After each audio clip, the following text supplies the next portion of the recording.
21ª Cátedra Europa, el encuentro académico y cultural del Caribe colombiano y el mundo académico europeo. Europa se vive en el Caribe.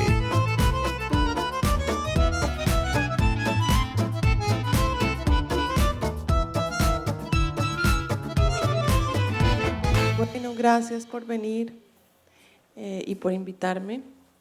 Yo soy Camila Segura, soy la editora principal de Radio Ambulante. Radio Ambulante es un proyecto de periodismo en audio. ¿Quién ha oído de Radio Ambulante aquí antes? Bueno, 3. Chévere que se enteren entonces qué es. Radio Ambulante es un podcast. Y eso sí quiero saber quién ha oído la palabra podcast. ¿Y quién sabe qué es un podcast? Eso pasa.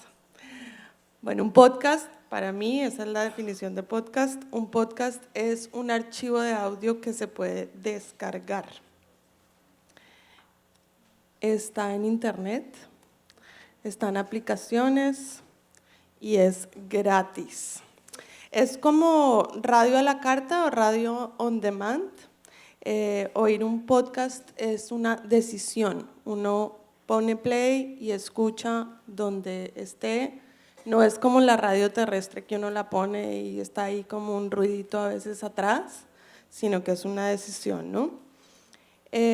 Entonces, no sé, nosotros tenemos muchos oyentes que por alguna razón deciden oír el podcast en el computador, que me parece como completamente como contraintuitivo de lo que debería ser un podcast, porque para mí el podcast es más, o sea, significa como movilidad. Y oírlo en las aplicaciones del teléfono, que hay muchas donde se puede oír, permite que uno pueda oír mientras está en el bus, o mientras está manejando, o mientras cocina, o mientras arregla la casa, etc.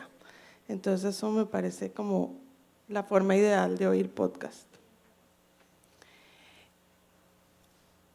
En Radio Ambulante buscamos llevar la estética de la buena crónica de prensa escrita a la radio y contamos historias de América Latina y Estados Unidos a través de audio. La voz humana, que es lo que nosotros usamos para contar historias, es poderosa, honesta, crea empatía y da una dimensión distinta. Yo creo que uno de los medios más potentes que hay es la radio. Y como muchos no saben qué es Radio Ambulante, me parece que deberíamos poner un pequeño ejemplo de lo que hacemos. Esta es una historia muy corta de un colombiano que se llama Hernando Álvarez. Él trabaja en la BBC y tenemos como esta pequeña anécdota. Estoy un poco preocupada por el audio porque creo que es bastante bajito, entonces porfa traten de hacer un esfuerzo con el oído, si es que está muy bajito. A Londres llegué en octubre de 1996, sin hablar una sola palabra de inglés, con una carta que decía que estaba matriculado en el Hampstead School of English.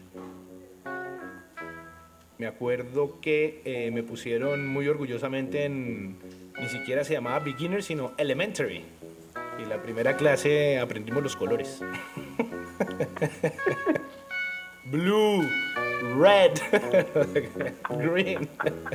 My name is Hernando. Pero así era, yo tenía 24 años. Ya pasé de elementary, pasé a beginners, pasé a intermediate, y en intermediate había un profesor que se llamaba William y me gustaba mucho sus clases porque el tipo lo que hacía es que escogía un tema y decía, bueno, hoy el tema hoy es tal y sobre esta cosa vamos a aprender vocabulario. Hoy vamos a hablar del miedo, esos momentos en que todos hemos vivido y que nos hemos estado realmente con mucho susto, mucho miedo. Entonces quiero que por favor todos cierren los ojos y piensen en los momentos más asustadores de su vida. Y yo realmente me tomaba la clase muy en serio, a mí esos ejercicios siempre me han gustado. Yo tuve una infancia bastante cómoda en Colombia, pero me sorprendió mucho que al cerrar los ojos me empezaron a llegar una cantidad de imágenes aterradoras de mi vida. La primera que tengo de memoria, yo estaba muy chiquito, tendría 5 o 6 años, y a unas 10 cuadras de la casa, esto en el norte de Bogotá, hubo unos atracadores que entraron a casa y llegó la policía y hubo un intercambio de disparos. Me acuerdo que mis hermanos eran mayores, todos en bicicleta, salieron corriendo a mirar qué había pasado. Ya llegamos en el momento en que había un cordón policial, pero con el típico desorden, yo no sé cómo yo terminé metido dentro de la casa. Y alcancé a ver manchas de sangre y un cuerpo de alguien que le han disparado y que se había muerto. En el parque de mi casa, donde jugaba, que en un parque de clase acomodada, digamos, que donde no le pasaba nada, había un senador que vivía por ahí y entonces estaba vigilado por unos PMs, como le decimos en Colombia, policía militar. Nosotros jugábamos fútbol y de golpe alguien en un carro le empezó a disparar a los PMs y él le empezó a disparar y nosotros terminamos botados en el piso como si fuera una película mientras disparaban. Me acordé también de una situación muy complicada haciendo reportería una vez que alguien me terminó poniendo un revólver en la cabeza y entonces yo estaba con todas esas imágenes en la cabeza y decía, uy, ¿cuál de estas voy a contar? ¿Cuál es la mejor para contar? Porque pues obviamente uno siempre quiere contar un buen cuento. Y en esas pasaron los 5 minutos y entonces William dijo, ok, vamos a ir entonces a contarnos. Entonces le preguntó al suizo, me acuerdo muy bien que empezó a hablar el suizo y dijo, no, yo me acuerdo una vez que llegué a la casa, abrí la puerta de la casa y mi mamá estaba detrás de la puerta y me hizo ¡bu! Y uy, me acuerdo el susto que me dio, casi me muero del susto y mamá nunca pensé que me había sorprendido. Creo que era un sueco, una vez que se perdió en un centro comercial y que entonces un guardia lo tuvo y que fueron 20 minutos o media hora en que la mamá no aparecía y él lloraba. Y las historias eran todas como de ese estilo, hasta que William me dice, ok, Hernando, what about you?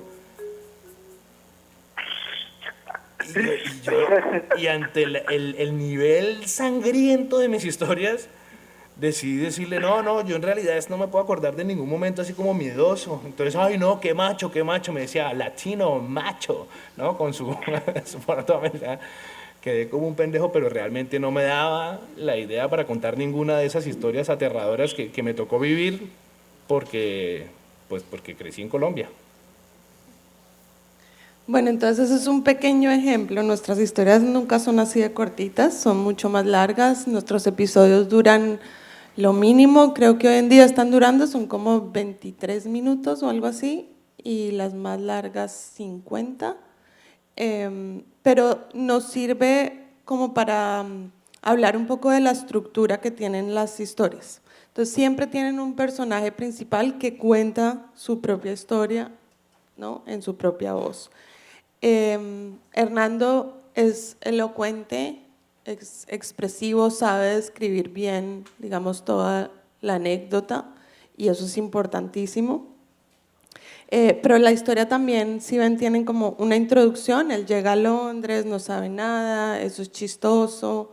Después viene el nudo, que es la tarea del profesor, hacer algo sobre miedo. Piensa en todo lo que puede escribir, todo lo que vivió, que es un poco macabro, y después el arco narrativo, o sea, lo que es sorprendente es que se queda callado, porque al lado de las otras anécdotas suena muy macabro lo de él. Entonces, esa es como la sorpresa, que eso siempre tienen las historias de Radio Ambulante. Hay algo o sorpresivo y hay un conflicto. Y la resolución entonces es como, acá está mezclada con una pequeña reflexión, que es básicamente lo que significa crecer en un país como Colombia. Hay otra cosa y es que no sé si se oye muy bien porque está un poquito bajito, pero la música es súper importante en nuestras historias porque como que resalta las emociones. Entonces al principio, cuando es chistoso, tiene una música chistosita, después un poco macabra, después otra vez música chistosita. Sí, es importante la música porque ayuda como a entender en qué parte de la narración estamos. Bueno, ¿cómo surgió el proyecto? Sentíamos que en Estados Unidos había mucho de este tipo de crónica, pero en Latinoamérica faltaba un proyecto como este. Hay muchos podcasts en inglés que son crónicas de largo aliento, pero en español no había ninguno. Entonces, los fundadores del proyecto, que básicamente fueron Carolina Guerrero, que es una colombiana, y Daniel Alarcón, que es un escritor peruano, son marido y mujer, En el 2011 se juntaron y dijeron que querían lanzarse a hacer este proyecto, pero no tenían ni idea de radio ni de nada. Daniel, pues con su, digamos, conocimiento de la literatura y eso, tenía un sentido de narrar historias, pero técnicamente no tenían ni idea cómo hacerlo. Entonces se contactaron ahí con gente que más o menos sabía de radio, con periodistas latinoamericanos y nos lanzamos a hacer una campaña de Kickstarter, que son como microdonaciones. Recolectamos $46,000 de más de 600 donantes y con eso lanzamos la primera temporada en mayo del 2012. Al principio lanzamos una temporada que era muy ambiciosa. Yo llegué con la campaña de Kickstarter, o sea que estoy ahí desde hace casi 7 años. Y la idea inicial era, vamos a hacer episodios que sean de 45 minutos, 1 hora, temáticos. Entonces el primer episodio fue mudanzas, me acuerdo. Y eran 3 historias pequeñas sobre diferentes mudanzas. Y así fueron las primeras 3 historias, 3 episodios. Y después nos dimos cuenta que claro que no íbamos a dar abasto porque éramos 4 gatos en ese momento y no teníamos ni idea, y esta cosa temática también nos restringía mucho. Entonces eso ha cambiado y hoy en día lanzamos cada martes un episodio nuevo y ahora estamos lanzando por temporada entre 30 y 36 historias nuevas. Somos un equipo internacional que usamos las nuevas tecnologías que están disponibles para hacer este tipo de cosas. Entonces, ¿qué es una crónica radial? Son historias verdaderas, porque mucha gente dice, ay, tan bonita la radionovela, ese actor cómo habla de bien. No, no es ficción, son historias verdaderas, es periodismo, narradas usando voces y sonidos ambientales. Se parecen a la literatura porque tienen personajes, tienen un inicio, un clímax y un desenlace, tienen diálogos muchas veces, tratamos de que tengan humor, no siempre lo logramos porque a veces son un poco oscuras, pero tratamos. Pero también tienen, a diferencia de la literatura, música y sonido ambiente, que eso es importante, y también efectos de sonido. Una historia de radio ambulante es entretenida, lo más importante es que siempre, digamos, ese es el objetivo, es que entretenga, es compleja, es sutil y ojalá conmovedora. ¿Qué hace que una historia sea buena? Lo que hablábamos, un arco narrativo, siempre algún giro sorpresivo, algún conflicto, algo inesperado y claramente un final o una resolución. Muchas veces las historias tienen un final y muchas veces no, entonces nosotros pues creamos como un final a través de la escritura y de la reflexión. Eso es como también nuestra salida si la historia no tiene un final claro. Las buenas historias tienen uno o varios personajes y las personas ideales para contar la historia tienen que ser carismáticos, elocuentes y buenos habladores. Si es una persona que no sabe describir, es muy difícil hacer esto porque claramente en el audio uno tiene que describir muy bien las escenas para que la gente, el oyente lo visualice. Entonces eso es importante. Estas son algunas claves para contar historias en audio. Tiene que tener una estructura narrativa clara. Usamos la prosa porque trabajamos sobre guiones, no vamos cortando el audio aleatoriamente, sino que trabajamos sobre papel, entre comillas, Google Docs. Entonces es importante escribir para radio, que es muy diferente a escribir para prensa escrita, porque hay que escribir como uno habla, hay que usar términos coloquiales, frases muy cortitas, usar mucho punto suspensivo, nada de comas, ojalá, muy coloquial, sí, eso es importantísimo. Usamos también muchos audios de archivo, si son, no sé, algún evento que esté narrando algo que tiene que ver con una noticia que salió en alguna parte, tratamos de usar el audio de archivo también para pues darle complejidad a la historia y también texturas diferentes. Lo otro ya lo he dicho, el sonido ambiente es importante si uno está creando una escena. Entonces uno sale y graba en la calle y se oyen los pitos y el tráfico y el pajarito, lo que sea, y eso también ayuda a recrear escenas muy, muy claras. Y en los efectos de sonido a veces también los usamos para resaltar cositas y crear también escenas si estamos hablando con una persona que está contando la historia de manera retrospectiva. Entonces eso también es útil para meter al oyente en el momento. El silencio también es clave, a pesar de que uno cree que no, pero hay momentos de pausa donde son importantes hacerlo para que la gente como que aterrice lo que acaba de pasar. Entonces 3-5 segundos de pausa son importantes. Y la música, ya hablamos un poquito de eso.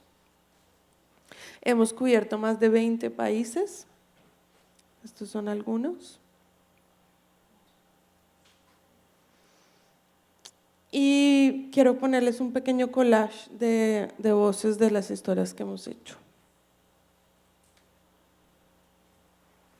Impactado, porque no ve tantos cadáveres. No encontrarse en el río 7, 8 seguidos. Muy berraco. Y en la noche.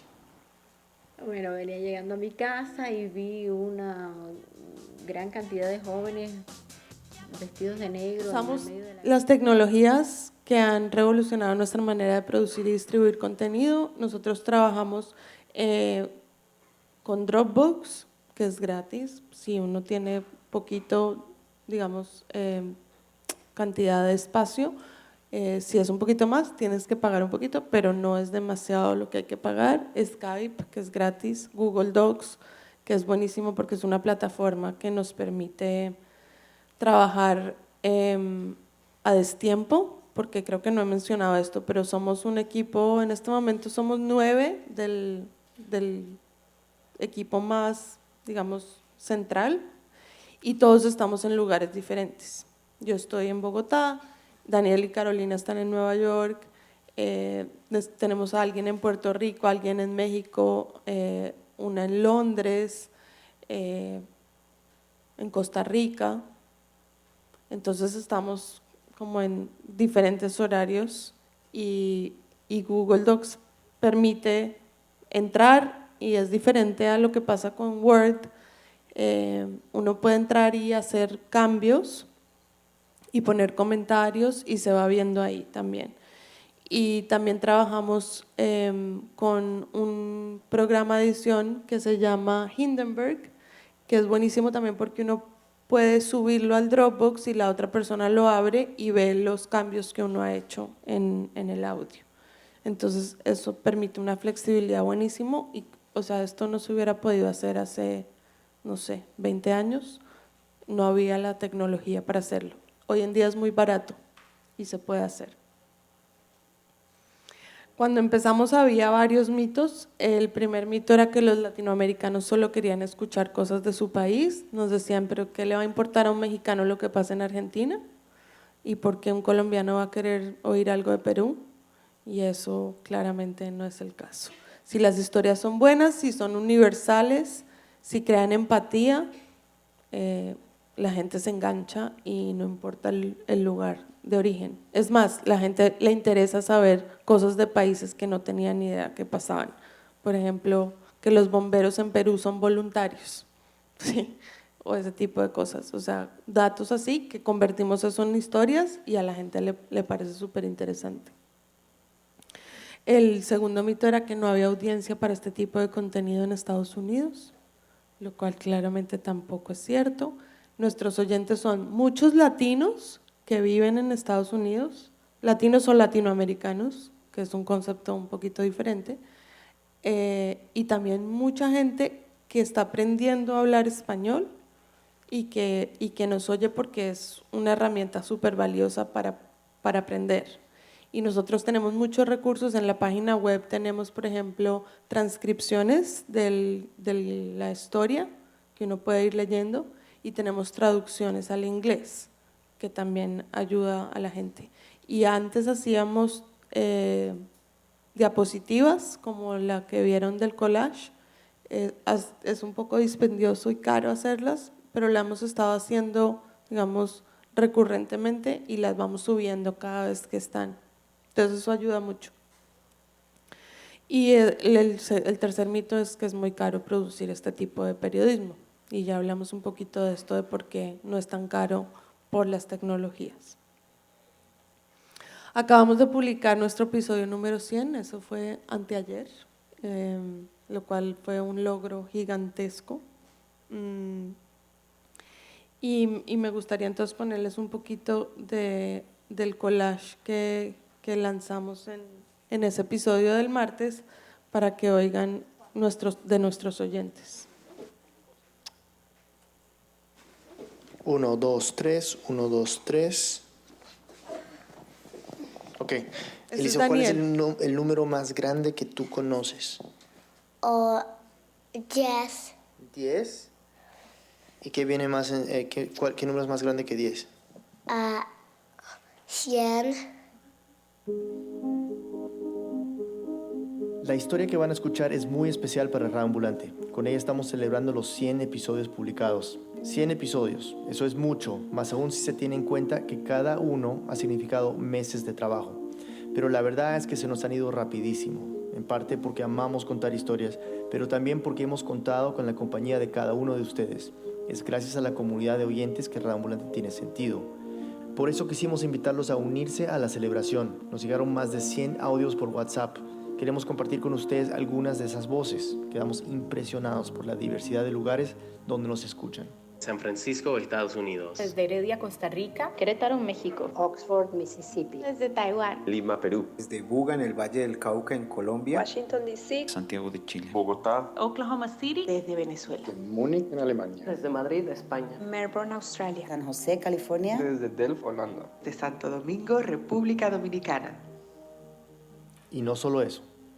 Cuando escucho Radio Ambulante siento alegría, emoción. Me siento más conectada a mi gente latina. Siento fraternidad. Reconociendo las similitudes. Tantas cosas que nos unen y tan pocas que nos separan. De gente tan distinta cada semana, de sitios completamente diferentes. Me conecto con los mexicanos, con los brasileños, con los argentinos. Países de Latinoamérica que no he podido conocer. Es como ponerte unos audífonos de realidad virtual. Es una caja mágica que me permite ver lo que oigo. Es tan envolvente y genial que uno se vuelve un oyente totalmente fiel. Es una voz latinoamericana que me hacía falta. Es periodismo con calidad. Lúcido y con sensibilidad. Escuchamos Radio Ambulante con cada nuevo grupo de alumnos de comunicación y ese día todos quieren hablar. Es cercano a la gente con historias muy humanas y con temas infinitos. Nos muestra que en un mundo pintado de rosa también hay gente allá afuera con muchos más problemas que los nuestros. Hacen un gran esfuerzo porque un programa tan bueno sea incluyente y tratan de ver muchos puntos de vista. En cada uno de sus episodios, aun cuando vives en Latinoamérica, te recuerda lo maravilloso que es,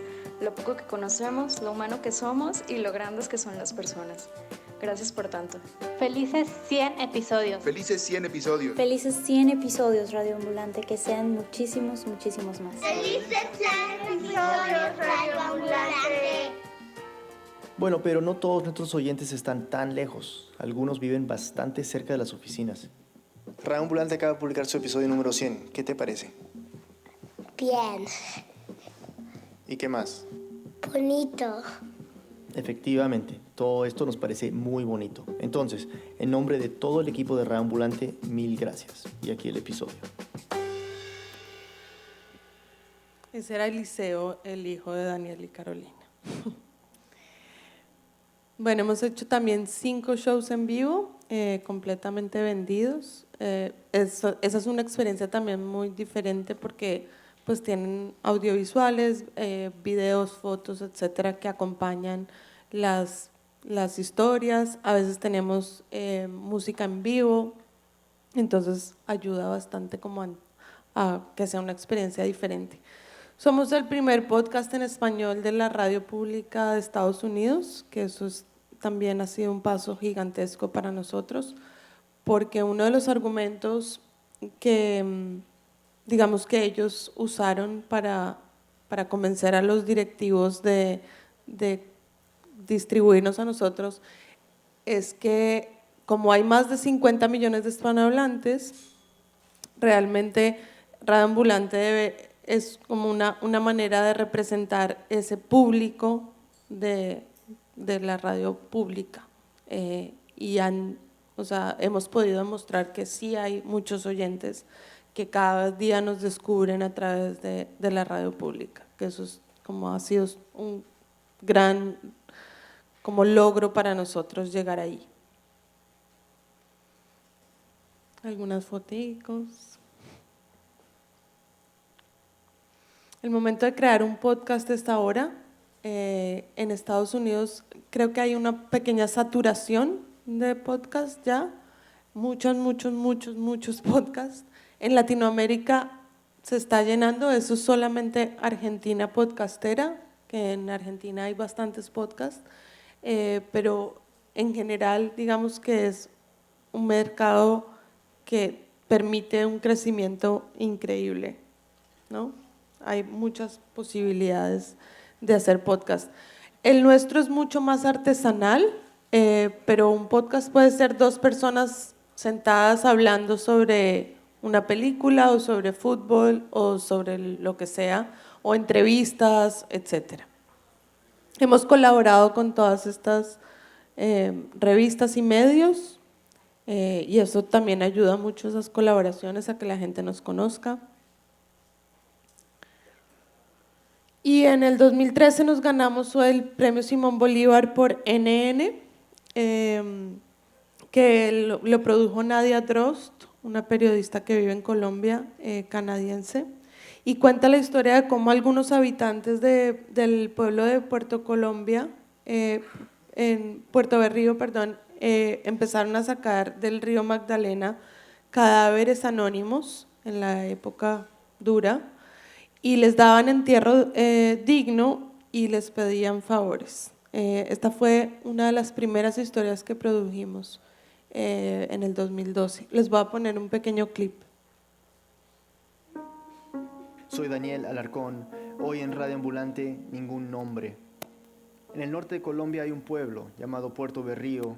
Allí, desde los años 80, aparecen cadáveres flotando en las aguas del río Magdalena, cientos de cuerpos anónimos, víctimas del conflicto armado.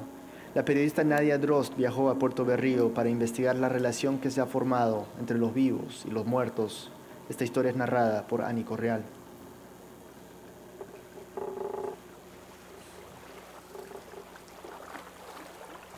La mayoría del hombre siempre va boca abajo, el hombre, y la mujer siempre va boca arriba.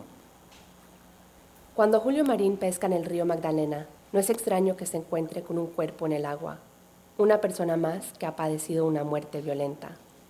Yo digo que es como un cementerio flotante. Vos ves el envase empatado, ¿por qué no ver tantos cadáveres en el río? No encontrarse en el río 7, 8 seguidos, muy berraco, y en la noche, y no decía, uy, ¿qué está pasando? Le pregunto a Julio cuántos cadáveres ha visto. En ese río, asesinados, póngale poquito, por ahí unos 200 asesinados en ese río, de uno encontrar extremidades. ¿De quién será esa mano? Uy, ¿a dónde estará el otro cuerpo? ¿Y quién sería esa persona? ¿Por qué la volvieron así? ¿Quién será la mano? Uy, ¿y a dónde vendrá? Durante décadas, los paramilitares botaban los cadáveres de sus enemigos, guerrilleros y civiles, al río, convirtiéndolo en un vertedero de cuerpos. Los gallinazos que sobrevolaban sus aguas anunciaban la llegada de un muerto más.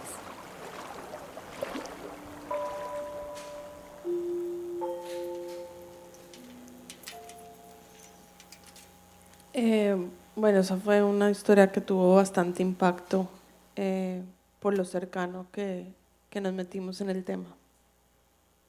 En el 2014 ganamos el premio Gabriel García Márquez de Periodismo de la FNPI por innovación, y el año pasado nos ganamos otra vez otro Simón Bolívar por una historia que se llama Doctor, esto es normal, que es una historia que cuenta la historia de Jimena, una niña de 21 años en Medellín que decidió hacerse un procedimiento estético para aumentarse la cola, y claramente procedimiento salió bastante mal. Sacamos 2 episodios sobre el tema y lo produjo Charlotte de Beauvoir, que es una periodista francesa que enseña en Bogotá, en la Universidad de los Andes, y Juan Camilo Chávez, que sí es colombiano. Y fue una historia muy dura. Básicamente la niña se muere, pero les voy a poner un pequeño clip, ojalá puedan concentrarse lo suficiente. Esta es la primera parte, que es cómo empieza la historia. ¿Quieres una cintura definida? ¿El cuerpo que siempre has soñado? Perfecto. Ser feliz hoy es posible. Tenga un derrière perfecto con una técnica que causa furor en Hollywood: el aumento de glúteos sin prótesis. Cuando llegué a Colombia, comerciales como estos me impresionaron. Esta es Charlotte de Beauvoir, es periodista francesa y vive en Colombia desde hace 10 años. En Francia, no sé, es diferente. Sí, hay mucha cirugía plástica, pero hay otra estética. En Colombia muchas mujeres se hacen cirugías porque quieren ser muy voluptuosas. Bienvenidos a Colombia, potencia mundial en cirugía plástica.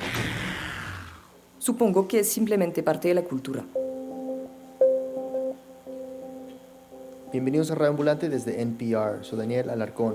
Y antes de entrar en la historia, quizás un poco de contexto. Si miramos las cifras de cirugías registradas en Colombia, hay más de 1000 operaciones al día. Y esa cifra va aumentando cada vez más. Y no solamente son los colombianos los que se operan, sino también muchos extranjeros que llegan al país a hacer lo que se conoce como turismo médico estético. Y es que en Colombia es mucho más barato que en Estados Unidos, Europa. Por ejemplo, en Estados Unidos un aumento de cola puede costar entre $7,000 y $25,000. En Colombia, en una clínica reconocida, cuesta entre $4,000 y $10,000. Pero esas cifras son solo de las operaciones declaradas, hechas por cirujanos inscritos en gremios locales.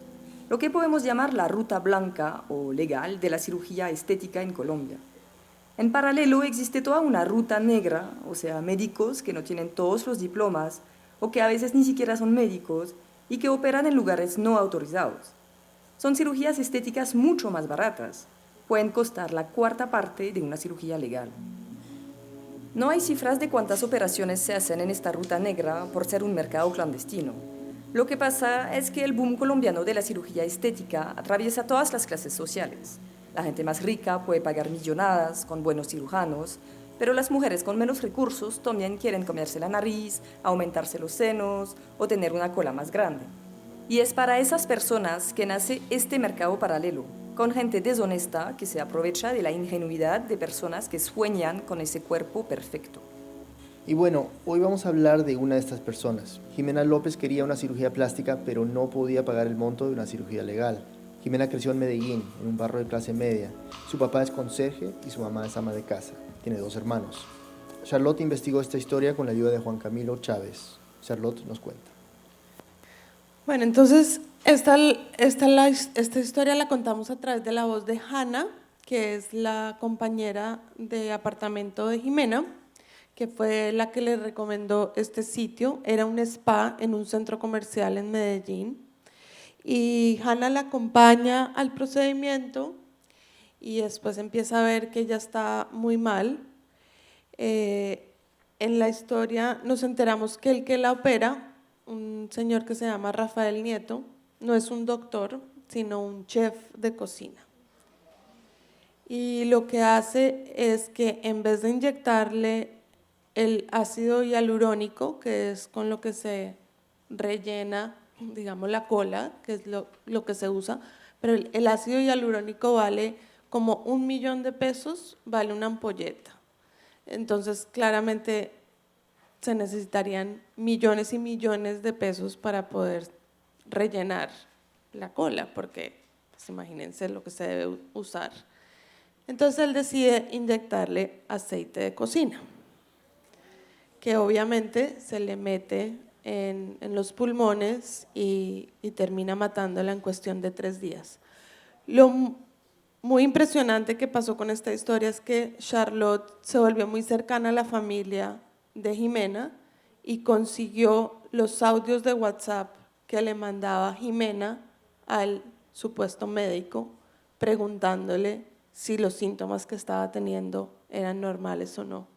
Entonces quiero ponerles un poquito de esto. Es súper fuerte, pero digamos que es parte de una denuncia importante, porque además este tipo está suelto, porque básicamente le dijeron que era homicidio culposo, lo cual quiere decir que no fue con intención y es excarcelable.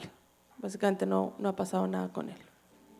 Los siguientes 3 días están un poco borrosos en la memoria de Hannah, pero voy a contar lo que hemos podido averiguar sobre lo que pasó desde el día del procedimiento. Para reconstruir esta cronología, tenemos el testimonio de Hannah y la mayoría de las conversaciones de WhatsApp entre Jimena y Rafael Nieto. Nosotros tuvimos acceso a los mensajes de voz y de texto que ellos intercambiaron por esos días en el chat. Y antes de seguir, tenemos que advertirles que lo que viene es bastante fuerte. No hemos editado ninguno de estos mensajes, ni los de Jimena, ni los de Rafael Nieto. Ok, aquí va una de las primeras notas de voz que le mandó Jimena a Nieto el viernes en la madrugada, como a las 4 de la mañana, o sea, el día después del procedimiento. Entonces yo quería preguntar si es normal que me sienta tan asfixiada como para levantarme o hacer algo. Mismo me siento como ahogada. En este caso, ¿qué haría? Me siento súper agitada, no puedo respirar bien. ¿Qué hago en este caso? Unas horas más tarde, como a las 7:30, Nieto le manda este mensaje. Hola señorita, ¿qué tal? ¿Cómo estás? ¿Cómo se ha sentido? ¿Cómo amanece el día de hoy? Cuénteme a ver cómo se siente la respiración. Recuerde, lo más importante es que trates de mantener un ritmo tranquilo y pausado para respirar. Sé que te puedes sentir falta de aire, ¿sí? Es importante, tómese la medicación, comience con la dexloratadina y el antibiótico, no se olvide también de tomarlo. Cuénteme para ver cómo sigue. ¿Sí? Una hora después, Jimena le contesta con un mensaje de voz que se siente súper débil y que sigue con la respiración muy agitada, pero no recibe ninguna respuesta de Nieto. Como a las 9 de la mañana, por el chat escrito, Jimena le pregunta: ¿qué título tienes tú? ¿Tú eres médico? Nieto no contesta esta pregunta y solo le escribe: recuerda, mucho reposo, acostada.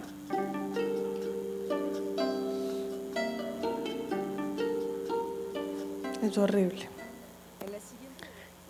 Más horrible aún es que él esté tranquilo, y al parecer la familia ha abierto otros spas, o sea, cierran uno cuando la policía viene y se da cuenta que están haciendo esto completamente ilegal, y abren otro, y así sucesivamente van abriendo y cerrando locales.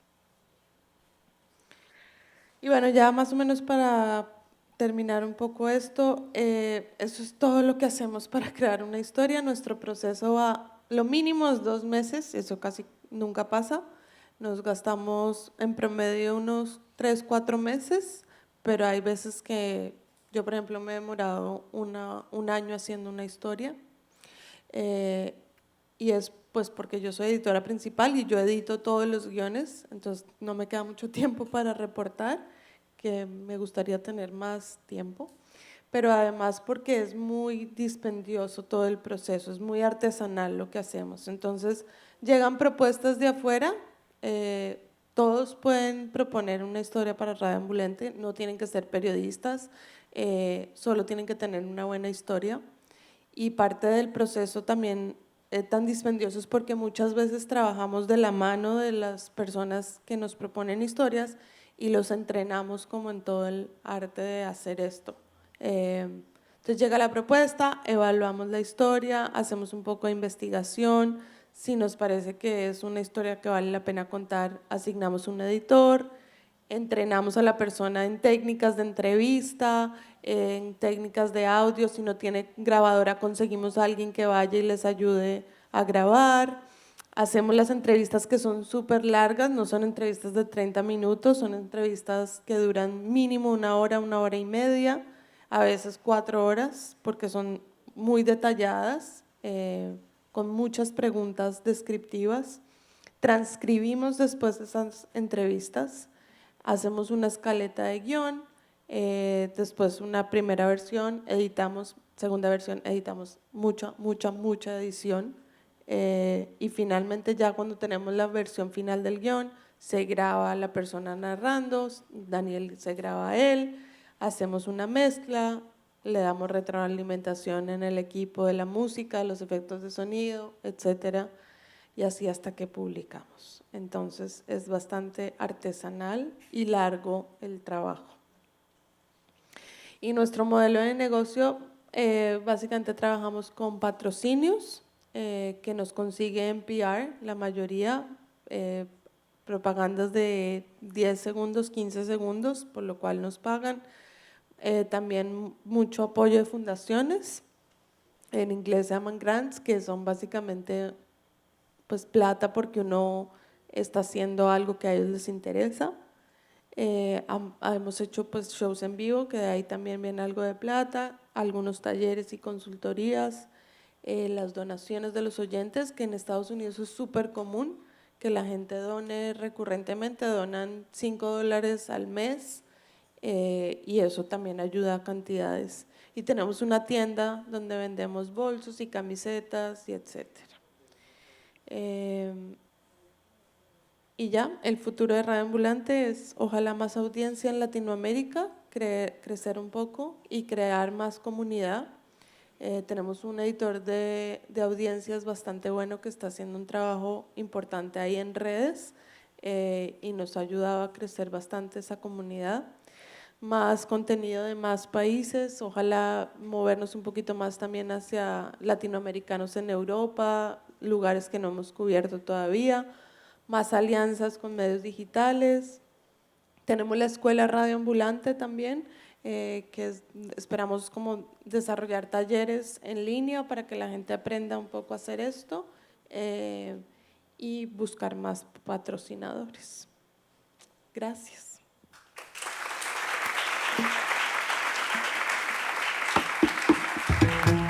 XXI Cátedra Europa, el encuentro académico y cultural del Caribe colombiano y el mundo académico europeo. Europa se vive en el Caribe.